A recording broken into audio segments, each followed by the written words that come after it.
I'm Janice Hossteiger. After 3 decades in the marketing business and many years of being an entrepreneur, I've learned a thing or two about marketing. Join me as we talk about marketing, small business, and life in between. Welcome to My Weekly Marketing.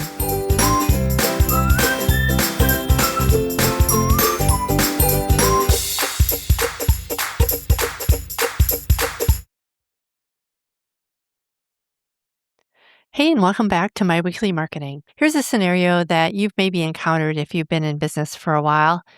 Let's say that somebody reaches out to work with you. They're already interested.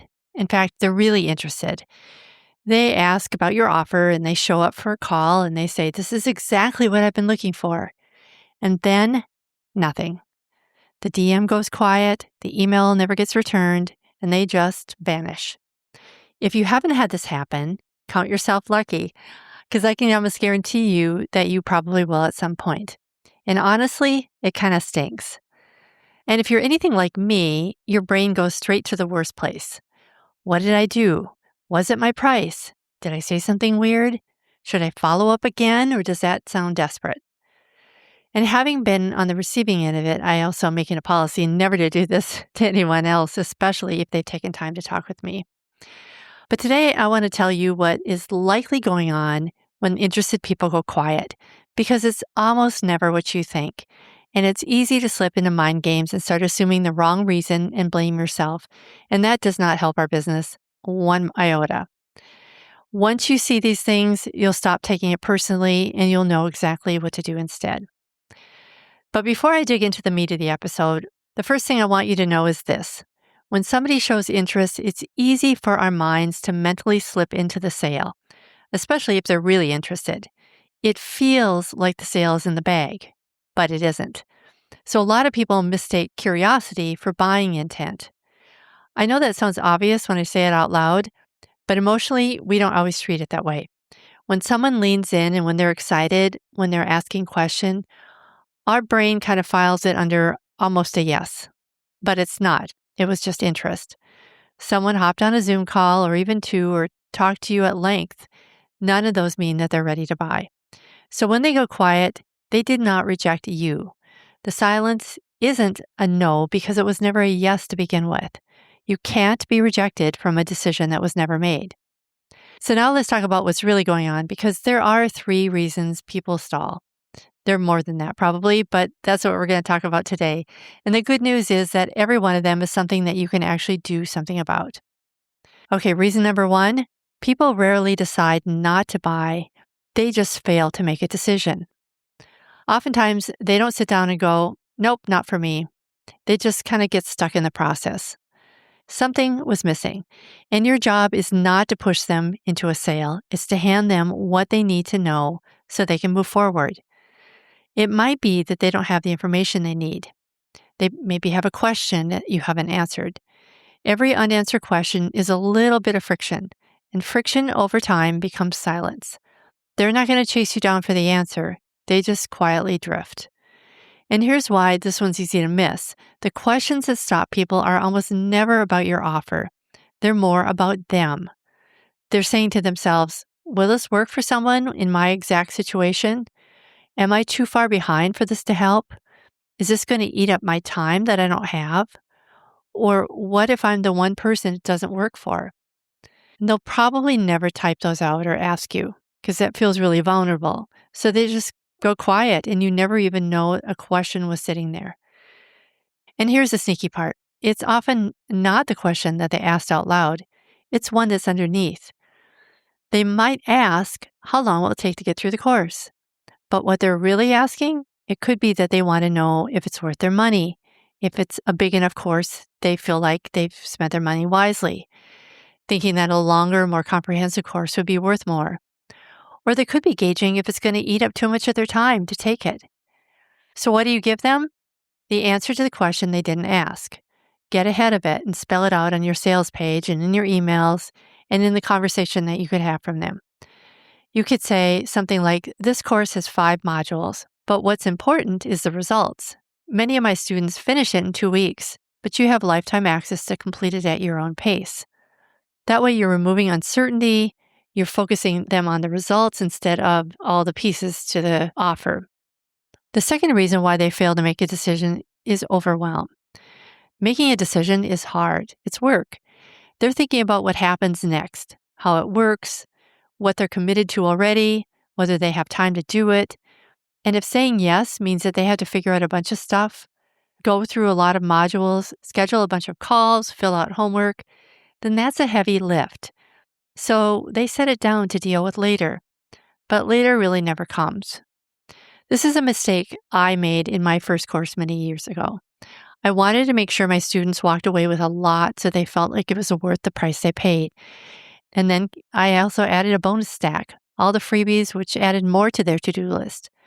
Looking back, I think this scared people away from saying yes because I was selling the offer instead of the results.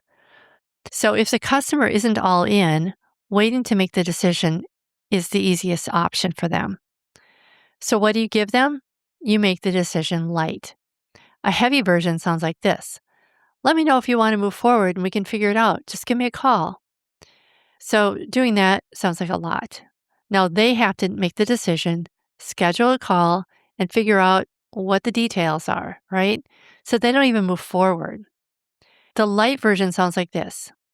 Okay, here's what happens next. Grab a time on this link. We'll talk for 20 minutes, and you'll leave knowing exactly whether this is right for you. No pressure either way. So that's the same offer, but now there's one thing to do. They know exactly what it costs them, which is just 20 minutes, and they know what they'll get. So the heaviness is gone. The friction has been removed. In that case, you didn't have to push harder. You just made the yes be lighter and easier. But where it's honest to do so, you can give them a real reason that now beats later. Like the cohort fills up, or the price genuinely goes up, or you can only take 3 people each quarter. If it's true, say it. If it's not, don't fake it. You're not deciding whether they buy, you're deciding for them what the next step is, so they don't have to worry about that. And what's important that many people miss doing, giving them a reason to do it now instead of later. Remind them what the stakes are to waiting. Outline for them what will get better if they don't fix the problem now. Nothing will improve. Or maybe things will get worse. More time, more money, more frustration. Simply showing them why waiting will actually hurt them in the long run is often the wake-up call that they need. The third reason why they fail to make a decision is that risk feels too big. Sometimes they want it and they still don't move because it feels risky. And remember how we make decisions on emotions? If something feels risky, they're not going to move. Here's a little equation running in the background. If somebody's confidence is lower than the risk they're feeling, they will never buy. Explaining it more doesn't fix it. They understood you just fine. This is a trust problem. They're just not sure it'll work for them in their situation. So you need to give them proof. Proof like testimonials and case studies, and a guarantee that takes the risk off their shoulders and puts it on yours. When the risk feels smaller than the price, then they can move forward. But I want you to know this, not all proof is equal. A glowing testimonial that says something like, "This call was amazing," does almost nothing because it doesn't answer their specific fear.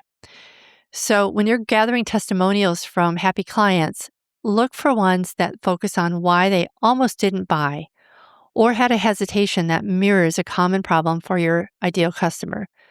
Something like, "I was exactly where you are. No email list, terrified of selling, and 6 weeks later, I had my first 3 clients."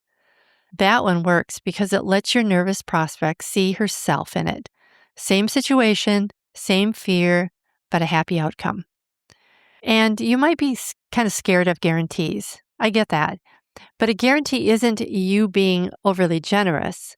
When you offer a guarantee, you're removing the risk off her shoulders and putting it onto yours on purpose. If she's not confident it will work, that's okay. You can be confident for her. That's what a guarantee actually does. Okay, so how do you know which one of these 3 that you're dealing with? Pull up your last few people who went quiet and ask yourself one question about each one. Did they understand it? If there's any fog, if they seem confused, or if the offer needed a second revision, that's probably the reason. That's reason number 1. If they clearly understood it, then ask the question, did they know exactly what to do next? If the next step was a little fuzzy or it was too big, such as call me back, that's friction. And if they understood the offer and knew the step and still didn't move, that's probably reason 3, which is trust. They're not sure it'll work for them, so you need to add some proof and perhaps a guarantee. So ask yourself one question at a time in that order. That'll help you understand where you likely went wrong. But honestly, you won't always know the reason. You're not a mind reader, and that's fine. Just take your best guess, fix that one, and watch what happens. This is a process that we learn one sale at a time. So that wraps up our episode for today. If you know of somebody who would benefit from this episode, please send it their way and make sure you like and follow. For more information about anything we talked about today, visit myweeklymarketing.com/116. Thanks so much for joining me. I'll see you next time. Bye for now.